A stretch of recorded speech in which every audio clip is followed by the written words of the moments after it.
क्या बिहार एनडीए के अंदर सब कुछ ठीक नहीं चल रहा है? क्या दो बड़े नेता सिर्फ एक गठबंधन का हिस्सा होने का नाटक कर रहे हैं, जबकि पर्दे के पीछे बिहार के सबसे बड़े वोट बैंक पर कब्जे की एक खूनी जंग चल रही है?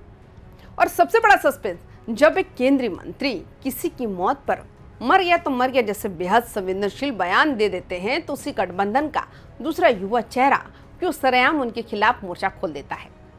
आज हम बात करेंगे बिहार की राजनीति के उस पावर गेम की जिसने एनडीए के भीतर एक बड़ी दरार पैदा कर दी है। एक तरफ है केंद्रीय मंत्री जीतन राम मांझी और दूसरी तरफ है लोजपा रामविलास के मुखिया चिराग पासवान। आखिर इन दोनों के बीच की ये कड़वाहट सिर्फ बयानों तक सीमित है या इसके पीछे बिहार के 16% दलित वोट बैंक का वो असली खेल छिपा है जो तय करेगा कि आने वाले समय में बिहार का असली किंग कौन होगा? नमस्कार, स्वागत है आप सभी का IBN बिहार झारखंड में। मैं हूं आपके साथ मुदिता त्रिपाठी। चलिए इस पूरे सियासी टकराव का इनसाइट एनालिसिस करते हैं। दिल्ली में हुई एक दुखद घटना और उस पर आया एक बयान बिहार की राजनीति का सबसे बड़ा मुद्दा बन चुका था। केंद्रीय मंत्री जीतन राम मांझी ने जिस तरह से एक युवक की मौत पर बेहद हल्के अंदाज में शब्दों का इस्तेमाल किया था, उससे न सिर्फ विपक्ष को मौका दिया बल्कि खुद एनडीए के भीतर भी उनके सहयोगियों को नाराज कर दिया था। चिराग पासवान ने बिना किसी हिचकिचाहट के सार्वजनिक मंच से इस भाषा पर भी कड़ी आपत्ति जताई थी और साफ संदेश दिया था कि सार्वजनिक जीवन में मर्यादा और संवेदनशीलता सबसे ऊपर होनी चाहिए। लेकिन राजनीति को करीब से देखने वाले जानते हैं कि ये नाराजगी सिर्फ एक बयान को लेकर नहीं है, ये उस पुरानी खुन्नस का नतीजा है जो पिछले काफी समय से इन दोनों नेताओं के बीच सुलग रही है।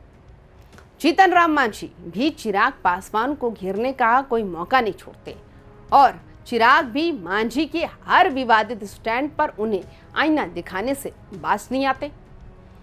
जब एक ही गठबंधन के दो बड़े चेहरे इस तरह आमने सामने हो तो साफ है लड़ाई नीति की नहीं बल्कि रसूख और वर्चस्व की है। अब यहाँ पर सोचना बहुत जरूरी है कि चिराग पासवान ने जीतन राम मांझी के बयान पर इतनी तीखी प्रतिक्रिया क्यों दी थी। चिराग पासवान खुद को नए दौर का एक पढ़ा लिखा, शालीन और संवेदनशील युवा नेता दिखाना चाहते हैं। वे जानते हैं कि आज का दलित युवा ऐसी भाषा को पसंद नहीं करता जो सेंसिटिव हो, संवेदनहीन लगे। जब मांझी जैसे वरिष्ठ नेता सार्वजनिक मंच से ऐसी बात कहते हैं तो चिराग को लगता है कि इससे पूरे दलित समाज की छवि पर असर पड़ रहा है। इसलिए चिराग पासवान ने भी इस मौके का इस्तेमाल मांझी को घेरने के साथ साथ खुद को समाज के एक जागरूक और सभ्य रक्षक के रूप में प्रोजेक्ट करने के लिए किया। आखिर क्यों ये दोनों नेता एक दूसरे को फूटी आंख नहीं सुहाते? बात यह है कि इस पूरे झगड़े की जड़ बिहार का वो 16% दलित और महादलित वोट बैंक है जिसके दम पर सरकारें बनती हैं और बिगड़ती हैं। चिराग पासवान और जीतन राम मांझी दोनों की ही पूरी राजनीति इसी वोट बैंक के इर्द गिर्द घूमती है और दोनों खुद को इस समाज का सबसे बड़ा मसीहा साबित करने की होड़ में लगे हैं। इस 16% दलित वोट बैंक के भीतर का असली सस्पेंस 6% पासवान और 6% मुसहर समाज के बाहर छिपा है। हकीकत यह है कि बाकी का जो करीब 4 से 5% महादलित वोट बैंक है जिसमें धोबी, चमार, पासी और अन्य उपजातियां आती हैं, असली लड़ाई उसी पर कब्जे की है। रामविलास पासवान के दौर में ये पूरा वर्ग लोजपा के झंडे तले आ जाता था, लेकिन उनके जाने के बाद जीतन राम मांझी ने महादलित कार्ड खेलकर इस वर्ग में अपनी पैठ बनाने की कोशिश की थी। अब चिराग पासवान अपने पिता की उसी पुरानी विरासत को वापस पाना चाहते हैं और यही वजह है कि वे मांझी के प्रभाव को सिर्फ मुसहर समाज तक ही सीमित कर देना चाहते हैं। इस 16% के भीतर का गणित भी बेहद दिलचस्प है। इसमें करीब 6% आबादी पासवान समुदाय की है। रामविलास पासवान के जाने के बाद भले ही परिवार में फूट पड़ी और पशुपति कुमार पारस अलग हो गए, लेकिन जमीन पर पासवान समाज का एक तरफा और मजबूत समर्थन आज भी चिराग पासवान के साथ चट्टान की तरह खड़ा है।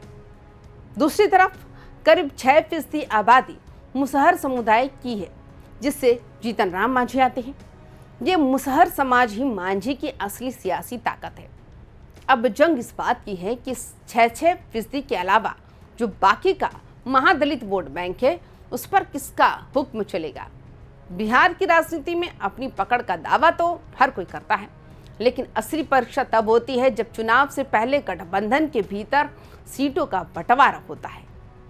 जीतन राम मांझी लगातार ये नैरेटिव सेट करते हैं कि बिहार की कम से कम 40 विधानसभा सीटों पर हार जीत तय करने का रिमोट कंट्रोल उनके हाथ में है। लेकिन जब एनडीए के भीतर सीट शेयरिंग का तराजू बैठता है तो तस्वीर कुछ और ही कहानी बयां करती है। हाल के दौर में हुए सीट बंटवारे के दौरान ये साफ तौर पर देखा गया कि चिराग पासवान का राजनीतिक कद जीतन राम मांझी की तुलना में कहीं ज्यादा भारी साबित हुआ। बीजेपी आलाकमान ने चिराग की शर्तों और उनकी लोकप्रियता को ज्यादा तवज्जो दी, जिसने मांझी के खेमे में एक बड़ी बेचैनी पैदा कर दी। मांझी को लगने लगा कि चिराग का ये बढ़ता प्रभाव कहीं उनकी खुद की प्रासंगिकता को खत्म न कर दे, और यही डर इस जुबानी जंग के रूप में बाहर आ रहा है। इस खिंचतान को समझने के लिए हमें गया और बोध गया के इलाके का इनसाइड विश्लेषण करना होगा। हालिया चुनावों में बोध गया विधानसभा सीट पर एनडीए को मिली हार ने इस कड़वाहट को और बढ़ा दिया। बात यह है कि उस इलाके में मांझी और चिराग दोनों की कोर वोटर्स अच्छी तादाद में हैं। हार के बाद बंद कमरों में दोनों ही पार्टियां एक दूसरे पर भीतरघात का आरोप लगाती रहीं।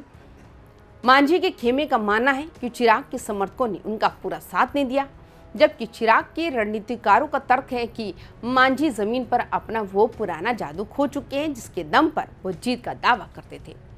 ये स्थानीय कड़वाहट अब राष्ट्रीय स्तर पर बयानों के जरिए बाहर आ रही है। चिराग पासवान के इस बढ़ते रसूख को समझने के लिए हमें उनके पिछले कुछ सालों के सियासी ग्राफ को देखना होगा। 2020 की विधानसभा चुनाव में चिराग एनडीए का हिस्सा नहीं थे और उन्होंने अकेले दम पर 135 सीटों पर अपने उम्मीदवार उतार दिए थे। भले ही उनकी पार्टी को सिर्फ एक सीट मिली, लेकिन उन्होंने नीतीश कुमार की जेडीयू को 30 से ज्यादा सीटों पर ऐसा डैमेज किया कि जेडीयू तीसरे नंबर की पार्टी बन गई। चिराग ने अपनी ताकत का एहसास सबको करा दिया था। इसके बाद 2024 का लोकसभा चुनाव, जहां एनडीए के साथ लौटते ही चिराग पासवान ने वो कर दिखाया जिसने बड़े बड़े राजनीतिक पंडितों को हैरान कर दिया। चिराग को गठबंधन में 5 सीटें मिली और उन्होंने पांचों की पांचों सीटों पर शानदार जीत दर्ज करके 100% का स्ट्राइक रेट हासिल किया। बिहार की कुल आबादी में दलितों की हिस्सेदारी जो करीब 19% तक जाती है, उसमें से औसतन 6% का एक ठोस और वफादार वोट बैंक चिराग के पॉकेट में हमेशा रहता है। इसी शानदार परफॉर्मेंस ने चिराग को दिल्ली से लेकर पटना तक एनडीए का सबसे लाडला और मजबूत सहयोगी बना दिया।